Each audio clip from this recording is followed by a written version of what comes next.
I grew up reading the Seth material and listening to Lazarus cassettes on the general theme, which is a recurring theme within metaphysics and personal development, the belief or the thought or paradigm that each of us create our own reality. And it's usually said as a you. You create your own reality. And one of the cornerstones in most of the material is that beliefs generate a very large portion of the reality that we experience. And I always found this confusing and puzzling because, it didn't seem to make any difference if I believed in world peace or not, or if I believed that I could, manifest large sums of money out of nowhere or not. I just didn't see the connection. So one of the things that we're going to look at today is a little bit more of an overview and a complex model for looking at levels of reality. And one aspect of reality is the possibility field. Before anything can be actual, it has to be possible.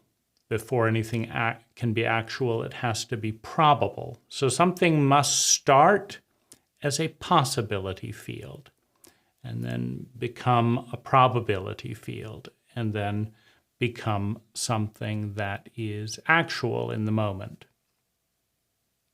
Once it's in the past or still in the future, it's a probability.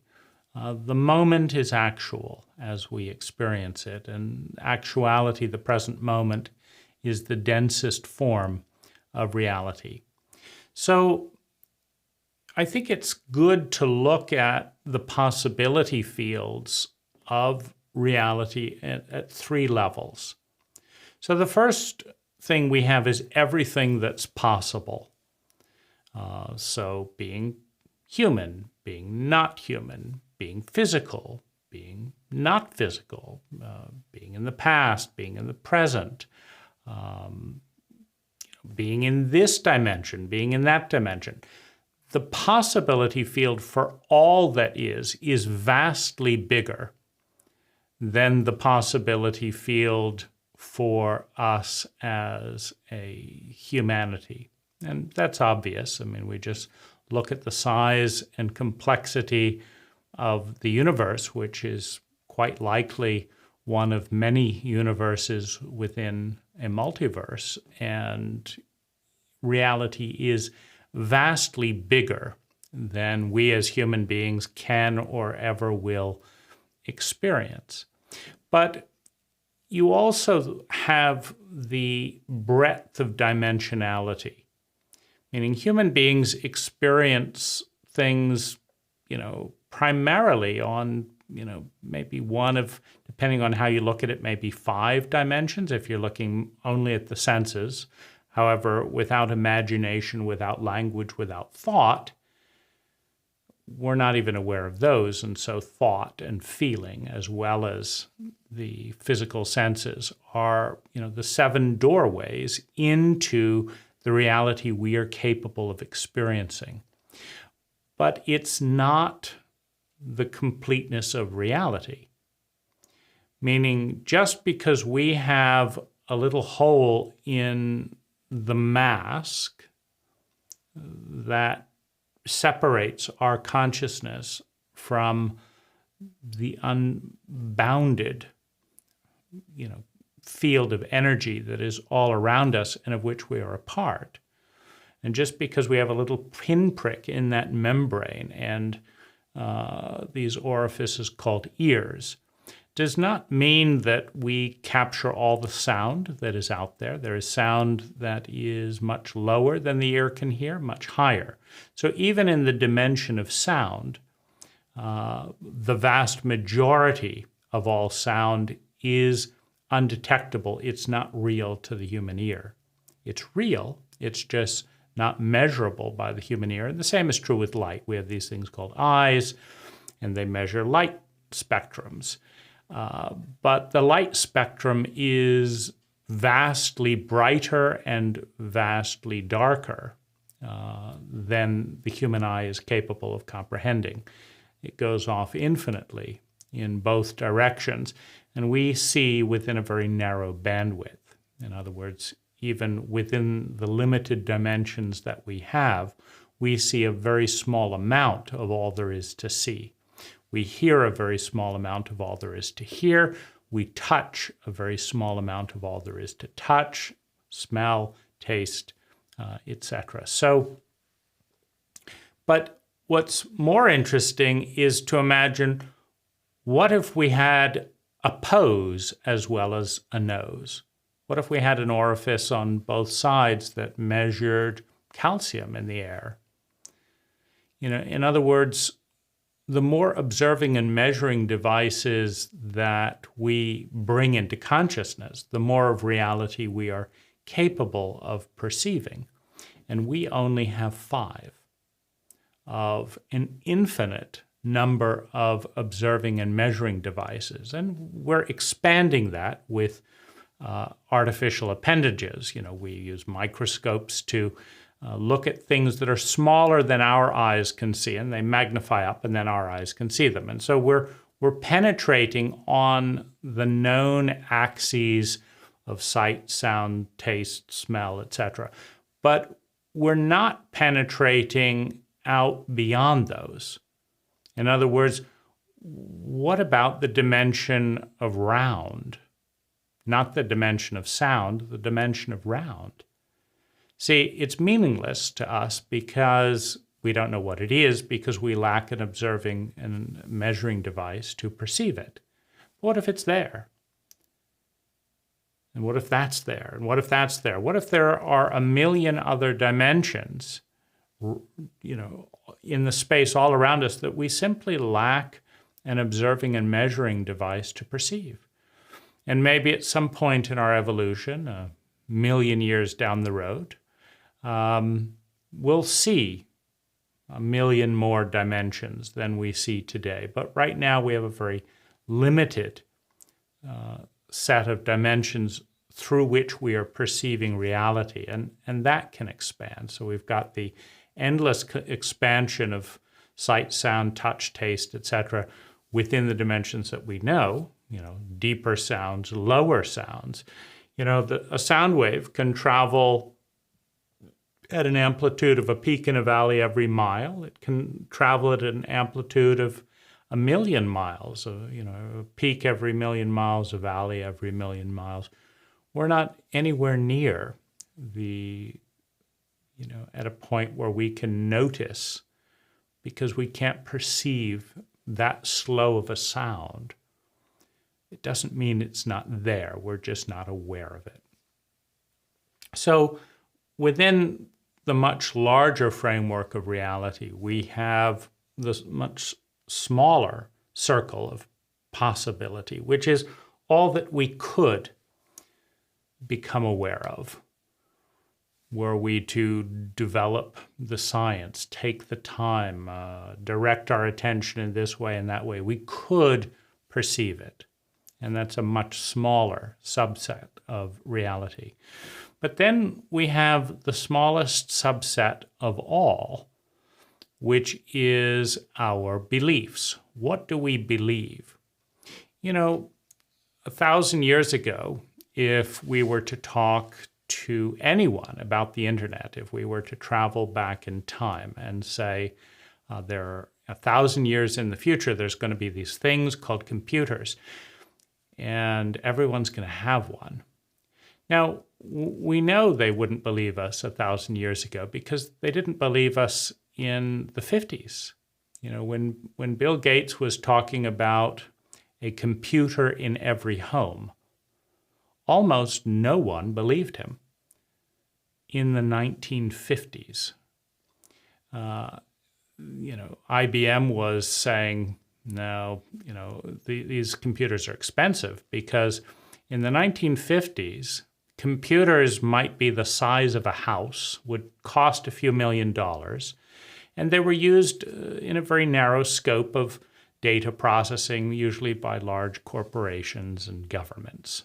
And why would a human want their entire house filled up with such a device and pay $2 million? And so Bill Gates was not believed in the last 50 years. Bill Gates was not believed. And so 1,000 years ago, of course, nobody would believe that, what is a computer? No one would even know what you're talking about. Bits of sand called silica that will turn on and off in zeros and ones? Are you nuts, right? So if we went back 1,000 years, nobody would believe that there were computers, and they certainly wouldn't believe there would be a search engine, and they certainly wouldn't believe that Google would know more than any emperor on the planet 1,000 years ago. I mean, that would just be insane. And because they didn't believe that it was possible, no one would spend any effort on it. If you went back 1,000 years ago and said, come on, we got to invent this computer, and then there'll be this search engine, go spend time with the sheep, go cobble the streets, do something else. Stop wasting our time. In other words, if you don't believe something is possible, you don't try. The Wright brothers tried to invent an airplane because they believed it was possible. Nobody else did, but if they didn't try, then it would not have been possible for them. In other words, the beliefs are typically limiting us below the amount that is possible for our species because it hasn't been done yet, because we haven't seen it.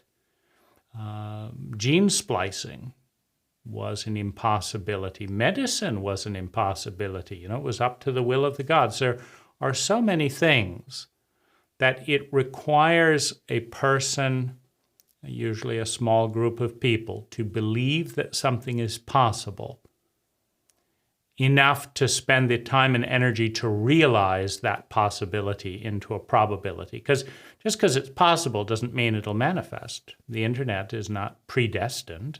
It took people believing in it and then investing millions and then billions of dollars to create the internet. And now everyone believes it because a few people believed in it before and invested the time and money and energy and natural resources to turn that belief, that faith, into making that possibility more and more probable until it became actual for a few governments. The U.S. military, was the first main customer of the internet. And then it became, actual for universities. And then it became actual for companies, and then it became actual for rich, people with slow internet speeds. And then it became possible and probable for more and more people. And so there's this movement from the larger possibility to a few people believing in it, and then investing energy in it and becoming probable, and more people believing in it and it becoming actual. And then it disseminating and spreading as a both belief and a reality for more and more people. But the envelope of belief is always much smaller than the actual possibility field. And I say always, because we are working within a physical framework, including the laws of physics. It's just that reality and the possibility field within the laws that we're actually dealing with is much larger than most of us realize. One of the interesting themes coming out of the scientific community over the last several hundred years is there have been numerous prominent scientists in the last 200 years that basically say, all of physics is explored, all the major inventions have occurred. There's not going to be any more breakthroughs in medicine. Whatever it is, you have the experts, the people that know the status quo the best, thinking that the status quo is a dead end, is the end of evolution, which is always wrong. Meaning every single one of the people 50 or more years ago who talked about the end of this would probably even consider themselves to be completely and utterly wrong if they looked at what happened after they made these statements. And so there are grandiose beliefs or statements that do not honor the laws of physics, that just say, things are going to work out wonderfully, even though I have no idea how or why. I'm not saving any money, but I'm going to retire a millionaire. I mean, there's that type of irrationality where you're not embracing the mechanics of what is. But those types of delusions aside, the window of belief within people who do understand the mechanics and understand them very well tend to find, the people that understand how the status quo works the best are often people that cannot understand that something bigger than the status quo is going to come, and it's not going to come from faster carrier pigeons. It's going to come by, sending something by phone or telex or a fax, right? We're not trying to whip pigeons to flying faster and faster. We're inventing, and yes, pigeons can only fly a certain speed. And so, at the time of carrier pigeons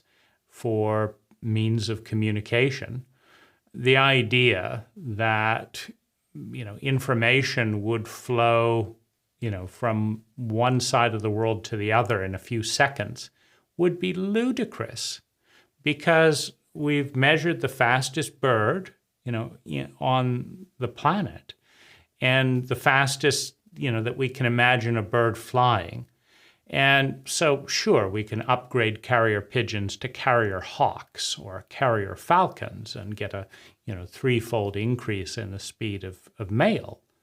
But seconds around the world, no bird can fly that fast. And this is the blind spot of the experts, because the experts that truly know the mechanics of pigeons and their wings and flight can accurately tell you when you've reached the limit. You're not going to get a bird to fly faster than this. And that's true.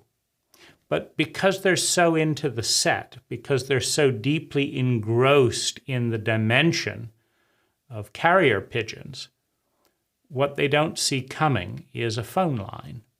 And when they see the phone and they understand the phone, they don't see the fax coming. Because they see the fax and you see it slowly printing out, they don't see email coming.